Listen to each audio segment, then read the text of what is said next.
Yeah,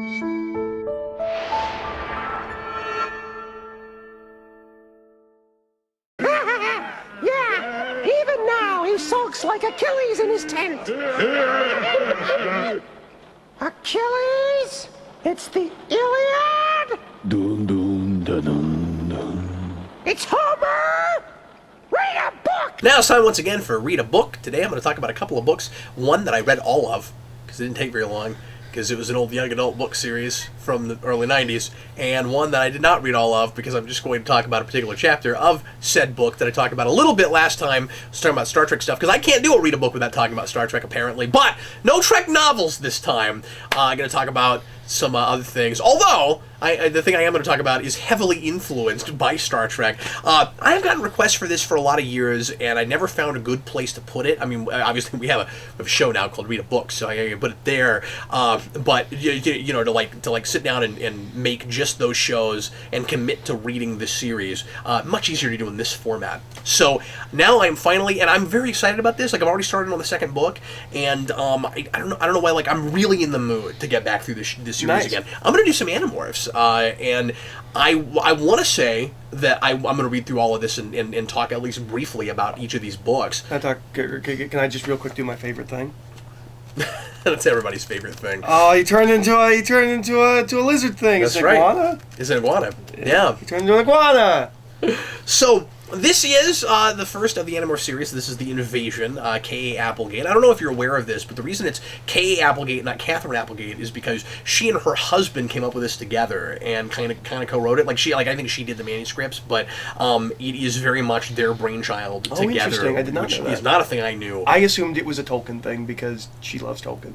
Yeah, no, I think it's I think it's K.A. because it's Catherine and then whatever his name is. Okay. I don't know if his name starts with an A. I don't remember what his name is. But anyway, that's it seems to be because although she has other books where she goes by K.A. Applegate, so I don't know if that's really the reason. And that's also a big thing with female writers of fantasy coming out of the 80s.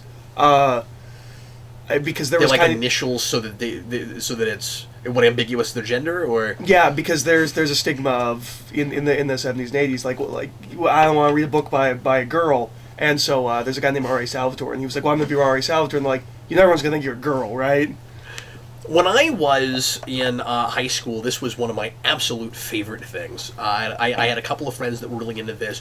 My experience with Animorphs is interesting because I started with the Andalite Chronicles and did not know it was related to Animorphs. My mom thought it looked interesting, bought it at one of those book fairs at school, and handed it to me, and I read it, and I got to the end and was like, oh, this is about Animorphs. Okay, I've heard of that. I don't know what it is. And always assumed it was like a non-fiction thing trying to get kids to know more about animals. I had no idea what it was. And yeah, I could see that. Like, it almost looks like what are those like zoo magazines that? Yeah, zoo books. Zoo books. Yeah, I just have not updated their ad in 20 years. It was a fictional thing. So I was really heavily into this. I read all of them. About halfway through, or maybe a little bit after that, when she starts getting ghostwriters, I noticed that the writing quality was really dropping off, and I was losing interest, but I still loved the Megamorphs, and I still loved the Chronicles, because she always wrote those herself, and they were always really good. In the Time of Dinosaurs is really fun. The Time Travel Nazi one's really fun. And anyway, so and the one that's like a kind of a what if thing where they never become Animorphs is really good too. And the Viscera is great. Horror Chronicles is okay, but the Andalite Chronicles remains the best thing I think she wrote for this series. And so ask me the obvious question: Does it hold up? Does it hold up? Yes and no. The thing about Animorphs is so.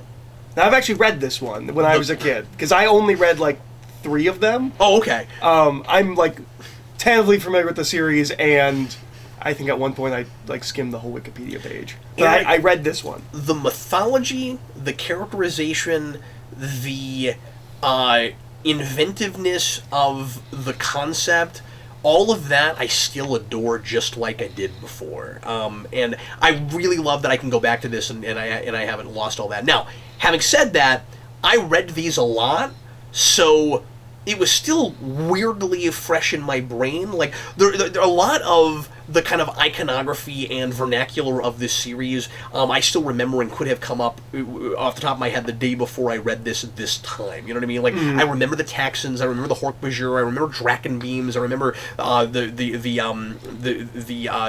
Yerks and the Kandrona Rays and all that stuff. I remember the Elemist. I remember Elfangor and Eximile, and I remember all these characters and stuff. But it still remains, make fun of me if you want to, one of my favorite franchises. I just really like it. A lot of really super cool ideas in this. The pros, not so much. But you had to expect that going in, yeah? Yeah, and I knew that, of course. But it feels kind of funky going back and reading this because the prose is so juvenile, but it's intentionally dumbed down, and that's part of that. The thing is, I don't like that. You know what I mean? Like, I wish it wasn't written like. Do you wish it was written more on the level of like Harry Potter? Yeah, and I think she probably is capable of that, and I wish somebody would come back and write it that way, because besides the fact that they're teenagers, there's really no reason that adults can't get into this and love this series, and that's part of why I'm going to go ahead and devote some time to it and go back to it, because there's some great ideas in this. What's so cool about this is being aimed at like 12 and 13-year-olds. There's danger, and there's violence, and there's consequences to violence, and it's about it's about the atrocities of war, and it's about what that does to a kid who is just now trying to find himself and has the weight of the world on his shoulders. Well, as I understand, that's a really dark ending. Yeah, it does. She's not pussyfooting around with that stuff. This ends in a really the first issue it reads like that. The first they came out like monthly, didn't they? Like every couple months, yeah. The first book, as you know, ends in a really tragic way, and we don't lose anybody. I mean, people die in this book, but we don't. And that was a big deal to me because here's the thing: the two biggest selling franchises for Scholastic were this and Goosebumps, and they are as far apart in storytelling terms as Harry Potter and Twilight. You know what I mean? Now I still like Goosebumps, but how does the prose in this hold up to I was gonna say Twilight to Goosebumps? I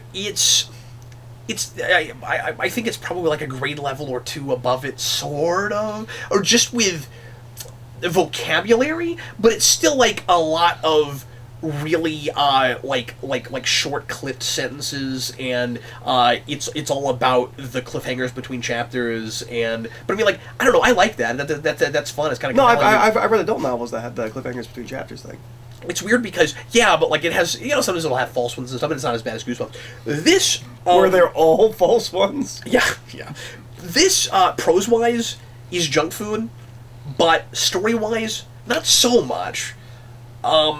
Have you given this to Jason? Not yet. I keep meaning to. I mean, I've told him about it, but yeah, he's reading a lot of other stuff right now. But I definitely will. But yeah, like I don't know. I think these are still surprisingly compelling. And you go back and read this, and you're like, yep, I get why it sold 10 million copies. And you get why you liked it. Yeah. She has a really tight continuity, like in mythology. They have clearly mapped it all out.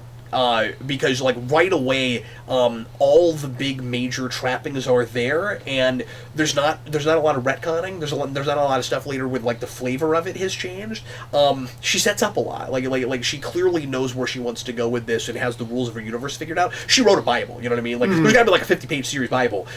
When you have so much of the trappings of it there in the first place, and I didn't remember just how much of it was there, but that's super cool. But like I said, obviously the big tragic ending with this is Tobias gets stuck in Hawkmorph, and he's like that for the rest of the series. Now, eventually, they contrive a way for him to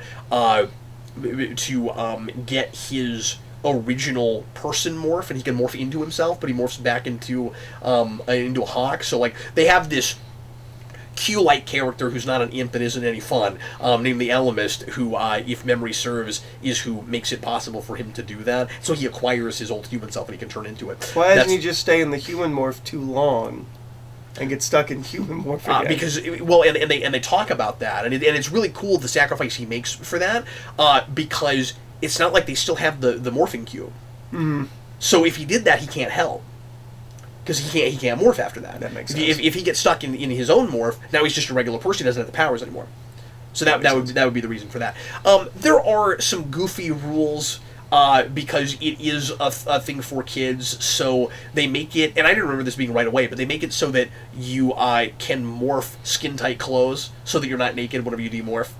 And I remember you telling me about that. That's goofy and makes no sense. Because it's not like clothes have DNA. So like I don't know exactly how that works. But the idea is supposed to be you touch an animal or a person or whatever that has DNA and you acquire it and then you can transform into it. But if you're in the morph for more than 2 hours, you get stuck in that morph. And then I thought of things that I'd never thought of before, like if the powers were good, because this is technology.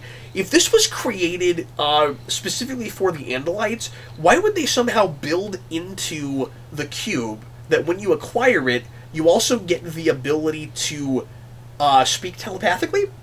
Because the Andalites already are telepathic, and and so it's kind of, well, maybe the idea is maybe it comes with the powers. You wouldn't retain that, right? But I mean, like, why would they intentionally build it that way? You're an Andalite, you already have it. But now that I'm thinking about it, but you wouldn't anymore when you turn into an animal.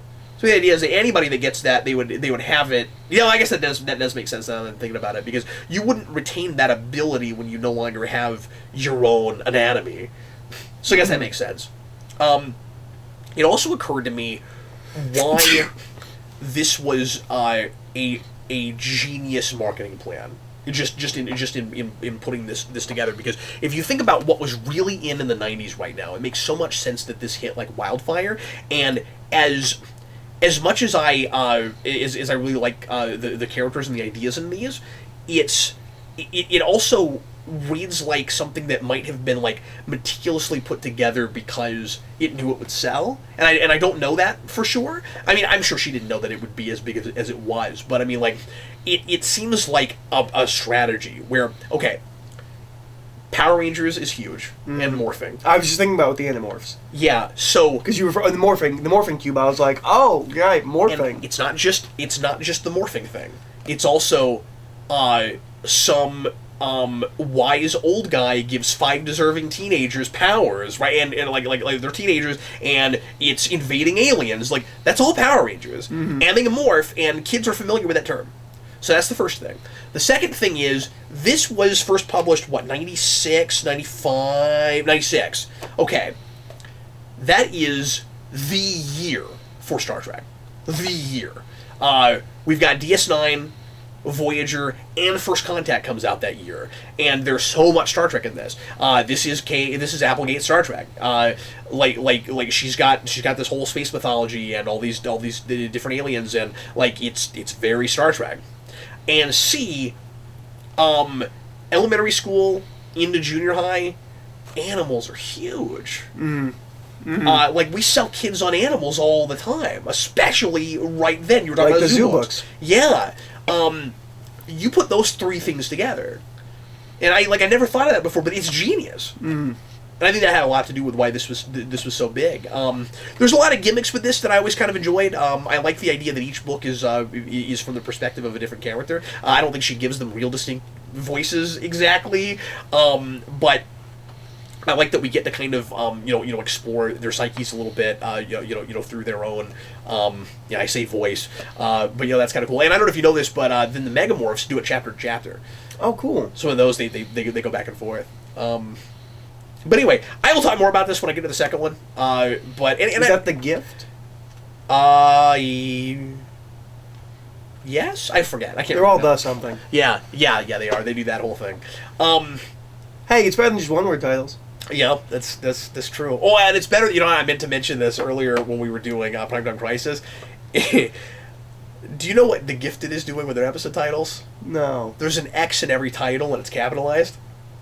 Yeah? And I don't know how they're going to sustain it. Last? I don't know. It doesn't seem so they have one episode title is Exposed. Like, I don't know how long they're going to be able to do that. There's no way they can keep that up. There's no way. Unless they start doing the comic book thing of using words that don't have an X in it, but putting an X in it. Yeah, they're going to have to. They're going to run out. But anyway, so yeah, I still really like despite all of its flaws, I still really like these a lot. some of the drama and soap opera stuff that they built from the beginning again is pretty well crafted and kind of interesting. It goes to some Destiny places later that I really hate, but I don't know how you get around it when you have such convenient things like, and I'm going to spoil some things when I'm talking about the series, but like it's going to turn out that Elfangor is Tobias's dad. And that's why they have a connection at the beginning, and that's why he has a broken home life. And you get this in Andalite Chronicles, where Elfangor gives up being an Andalite and gets stuck in human morph on purpose for 2 hours, and he lives a human life. And that's when he has Tobias, and it makes perfect sense. Like, it's really cool that she came up with a way. Does Tobias find that out? Yeah. Okay. Well, later, yeah.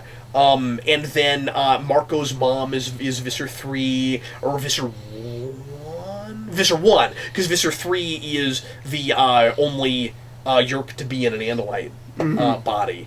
And anyway, so like it's kind of convenient, you know what I mean? That so many of them are connected to Yeerks and the Andalites in some way. But anyway, I will talk real briefly also on today's Read a Book about specifically the Enterprise chapter of the 50-year mission. Oh boy, is this juicy! So this book, I talked about it a little bit last time, and we were hoping, like you talking about this, we were like, I hope they don't pull punches. Yeah. Oh, a lot of them don't. It's crazy. That was such a sordid mess. I mean, it is. Like it is dysfunctional, like The Simpsons is dysfunctional. Like, oh my god. So, and it's all just about lack of communication and people not talking to each other. So this is the oral history of Star Trek. This is the second book. The first one is just TOS and the TOS films, and then this takes us from TNG all the way to Abrams. And I read the Enterprise chapter, which is 60, 80 pages, pretty lengthy, and I love how much of it, is here, and it goes from the conception of the inception of the show all the way to cancellation, and it's I don't know where do I start. So you got some people, you got quite a few people working on that show that give kind of conflicting accounts of stuff, and it's clear that Berman and Braga feel differently about the show than some other people that worked on it, because they had a particular vision for what they wanted that show to be, and Braga had never show ran before, and it turned out that he was not the right personality type to show run a show, because he kept real close to him to himself. He kept everything kind of close to the chest, and he didn't communicate, and people would turn things into him, and he would just kind of reject them out of hand, and he wouldn't have conversations with people, and he kind of should have just written the show by himself, I guess, which is sort of what Byrne and Braga did for a while. Like, apparently, there's some frustration with some of the writers who say that for the first several episodes, like halfway through the first season, they just didn't really do anything. They were like waiting for assignments. And this was, I should mention, and it's weird that nobody talks about this, the first and last Star Trek show after original series that didn't have an open door policy for scripts. I don't know if you know that, but anybody could send scripts. You know that with TNG? Yeah, to the office. Well, it was that way with DS9 and Voyager. Now think about that. DS9 is such a like episode, or not episodic, is such an archy, story-driven show, and they still did it for that show, but not Enterprise. But they went back to their old ways with Enterprise and didn't make it the archy show that maybe it probably should have been in the first place. And so that's just really strange. And I think they just got, like, comfortable is the wrong word because they weren't, but they were so burnt out that they stopped being excited about the ways in which Enterprise could be different, and they started just doing all the stuff that they did before. And meanwhile, they were taking off writers right and left, and pretty much the entire staff they lost by second season. It's I really recommend people that are into Star Trek read this, because it makes so many of the weird decisions make a lot more sense. Like some of the stuff in the inception of the show that were really bad ideas and didn't seem like we were doing something different enough. And why would you go backwards if you're just going to keep making more of the same? You'd go forward. Mm-hmm. It happened because of weird studio mandates. Like they wanted the show to be like, I don't know, they wanted it to be like stuff that fans had seen before, you know. I don't know if, like, having the Klingons still look like 24th century Klingons was their idea, but there were a lot of things like that where they were just like, and they insisted on the time travel element. You know, they wanted some kind of time travel thing, and so that's why the Temporal Cold War gets thrown in there, which of course Manny Koto gets rid of kind of unceremoniously in season 4, and it doesn't really make a lot of sense. But there's also a lot of contention about like whether or not it should be a gap-filling show or whether it should totally go its own way. But it's Star Trek, which is kind of the problem we have with Discovery right now, where I can't remember if it's Braga or Berman who say, yeah, I didn't like or I forget who it is. It might not even be one of the producers is like, I never liked the idea of doing the Andorians because it feels cheap. Like, we've had them before, and you're just doing that as fan service. And I'm like, we've never fleshed out the Andorians, never done anything with that species, and it's one of the only things in early Enterprise that they really had a cool take on. Like, no, wouldn't you want that stuff? And I don't mean to be, like, just obsessed with continuity, where the whole point of the show would just be to, like, fill in gaps, but if you're gonna do that, if it's gonna be a show that's in a period we've never had before, like, wouldn't you want to flesh out some things that are around that you've never really gotten to talk about before? You know, wouldn't that be cool? I didn't know this, but the guy, was it Martin Goodman, is that his name? The guy who wrote the Star Trek Futurama episode got brought on board and did a little bit of Enterprise. And he left pretty quickly.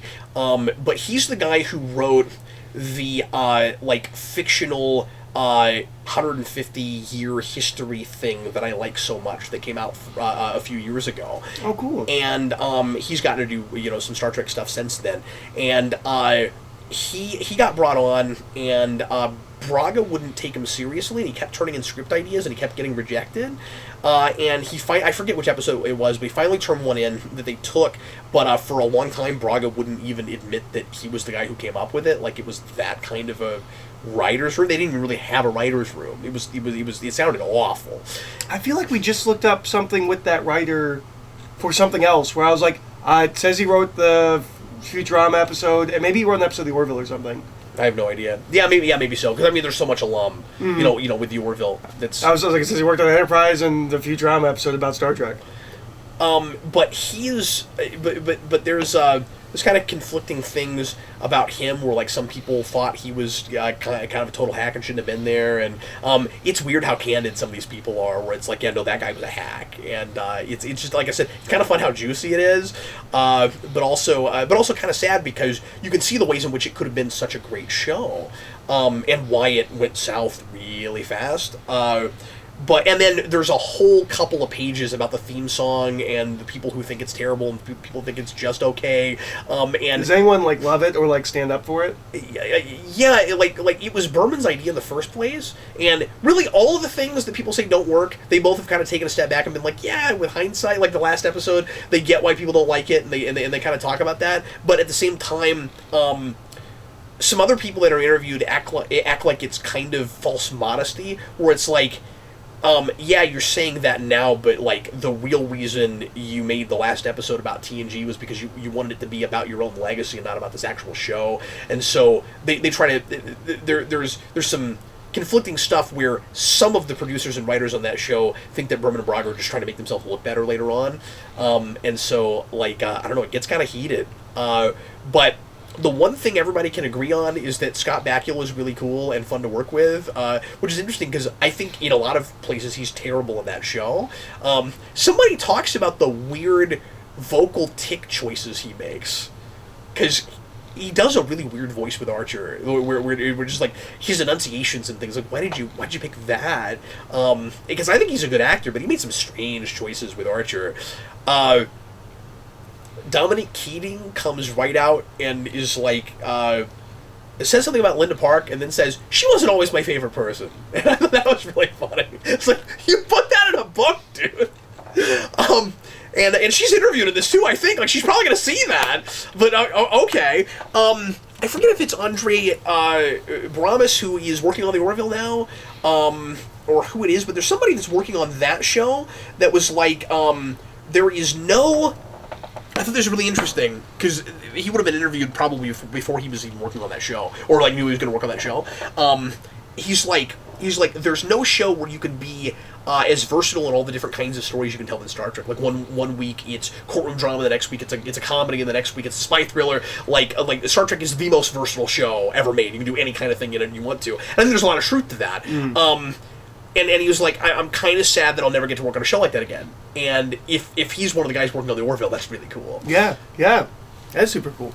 But one thing I was really surprised about is that when they talk at length about why that last episode is awful and the huge mistakes they made with that, and somebody does come right out and say the real finale is the 2-part before that, which I've always said. Somebody else also comes out and complains about the thing I've always complained about at the beginning of season 3, which I put up on Facebook the other day, where you can't. It doesn't make any sense that you would send a weapon to the planet you're going to destroy to test it, so that you give the people that you're trying to kill a year to come and get you. Doesn't make any sense. They're like, it would be like if, this was the quote, it would be like if one Japanese plane flew over Pearl Harbor. That's what it would be like. And I thought that was really great nap. But yeah, there is, what was I talking about? I kind of interrupted myself to tell that story, and I can't remember what it was. But you're talking about the finale and. Yeah, well, I was surprised that what's her name? T'Pol wasn't interviewed. Okay, Jolene Blaylock, because she's interviewed, but she came out when that aired, and completely bashed it, like as it was coming out, and she doesn't talk about it here. And I was really surprised by that. I kind of thought that would be there. But yeah, there was something else that I've always thought that somebody came out and said that I thought was really cool. I can't remember what that was now, but anyway, that's there's a million other things I could talk about with that, but that's great. So anyway, that's Read a Book for this week. That's I guess I just wanted to tell you about some of the things I read in that. You know, I'm not exactly reviewing it. Yeah, it's well compiled. I guess the big positive thing to say about the way it's put together is like I really appreciate the fact that those actors didn't pull punches. Oh, and I was going to mention that Jeffrey Combs complains about not being a regular from the beginning, because God, he earned that with DS9, and that's not fair. And he was like, well, I really like playing Shran, but I should have been there all along. And if season 5 had happened, he would have been. And they talk about that. That's cool. They also talk about their other idea for the Mirror Universe that would have happened if Shatner hadn't asked for too much money, where Shatner was going to play a 70-year-old Tiberius who was stuck in a pocket dimension, and somehow rather Enterprise finds him, and he's the Tiberius from Mirror Mirror, and that would have been really cool. But I also like what they did, so with Interview Darkly. So anyway, I don't think you had any books. No, I've read like 50 more pages of Wicked City. Considering just starting a different book. Really, you don't want to finish it? It's just boring. Yeah. Like it. I mean, it's gross. It's simultaneously like the weirdest thing I've ever read, and it's really fun. You're like, hey, read this page, but like nothing's happening. I don't know. The novelty has worn off, eh? Yeah, a little bit. One, because I'm only reading on break, so like it's taking so long to read through. Like if I just sat down and was reading it, like maybe, but I might start another book. I might just give up on Wicked City. Well, that's going to be it for Read a Book today. Well, kids, that's all you get. That's it. Read a book.